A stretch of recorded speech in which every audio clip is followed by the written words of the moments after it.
A group of about 60 students from Lesotho Polytechnic in Maseru say they ran for their lives fleeing from Lesotho police brutality. While some were convinced to return home, this group and others say they are seeking asylum in South Africa as they fear for their lives back home. I'm a second-year student pursuing electrical and electronics engineering in Lesotho Polytechnic, an institute located 5 kilometers away from the river dividing Lesotho and South Africa. Tell us what happened that you ended up where you are today. We were beaten and divided using weapons by the police officers of the country when our student representative committee had to address us yesterday after they met the principal secretary of the Ministry of Finance and the Prime Minister of the country. The police forces tried to divide us because on Wednesday, when we were from court, some students, of which we don't know, vandalized a store in the capital. So the armed forces were sent to divide us so that we cannot unite and attempt any further vandalism. What were the grievances and why did you find yourself in that situation?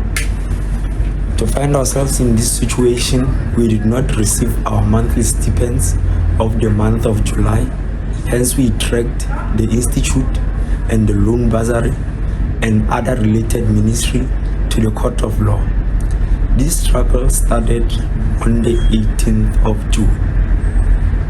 It transpired up until Wednesday when we transited from the High Court and took the verdict to the Court of Appeal. We were told that we will not die if we don't receive our monthly stipends. So hence our case will sit in the October session of the Appeal Court, and the order was issued for us to write our examinations without monthly stipends. Some of you are here. I understand some have left. What happened? What kind of help are you getting? To reach this location, we fled and crossed the border illegally due to police brutality. Hence, we reached here as refugees. When we reached here, we were given ultimatums whether to go back home or continue with our struggle to find our monthly stipends. And others decided to leave. Maybe they were afraid or they received threats. The Ministry of Foreign Affairs in our country and our police department arrived this morning. We were so disappointed to hear that they were here to fetch us, not to address our issues. Hence, some of us decided to live in this country for our own safety, since the police are brutally violating our rights. Now, finally, there are no facilities here. The management actually is stuck as to how they will, one, give you food, accommodation, and how long they can continue. How do you think this will pan out? We are always positive because we believe a luta continua. We fled the country without food, without accommodation. We are not seeking food and accommodation. We are seeking safety.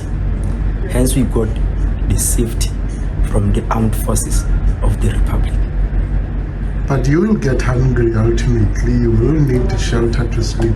As of the 24 past hours, our student representative committee provided some food parcels to us to eat.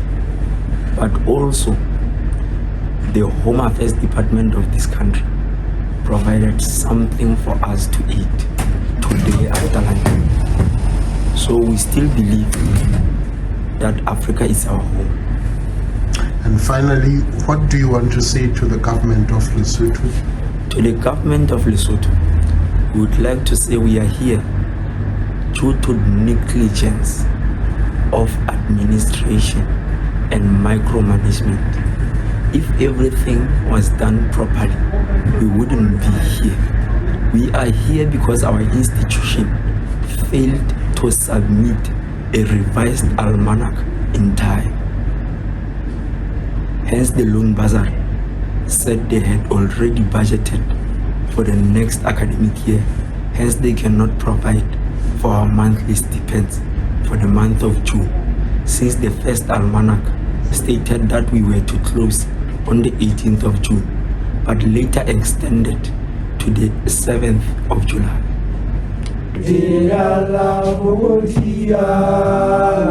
Maseru Bridge management say they are overwhelmed and does not have adequate resources to keep them for longer while negotiations between the two governments continue.